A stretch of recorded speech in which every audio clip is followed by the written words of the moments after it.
Hi, I'm Lee and welcome to 2 Minute Tuesday, where we give you tips and tricks regarding the software that helps you get to where you need to be. Today we're going to jump into Avontus Designer and we're going to combine parts, so when you're using one main part, it will reference in your bill of materials another part.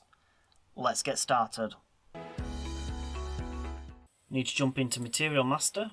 Need to change my scaffolding system to Quick Stage.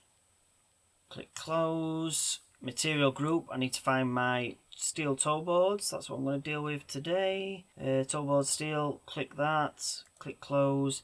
These are all my steel toe boards for Quick Stage. So I'm just going to alter the 2.4. I go into Add Part. When I select in this box will appear with all the parts within my Material Master that I can add into this toe board. So let's have a look. I need to find singles.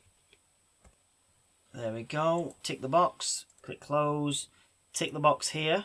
Say I want to use this part. And how many do I need? I want to add 2. Okay. So every time I use this toe board within my design now, it'll automatically use 2 singles for every toe board I use. So I click Save. Click Close. Let's jump into our drawing now. So while we're in this drawing, make sure my material group is selected for 2.4, which it is. Drag on a new bay. As you can see, got my steel toe boards on. Now if I go into my bill of materials, it will show 2 single lap overs, 4. Obviously I've got two toe boards, 4 singles I need. There you go. Hope this helps. If you did like this video, please stay tuned for more to come.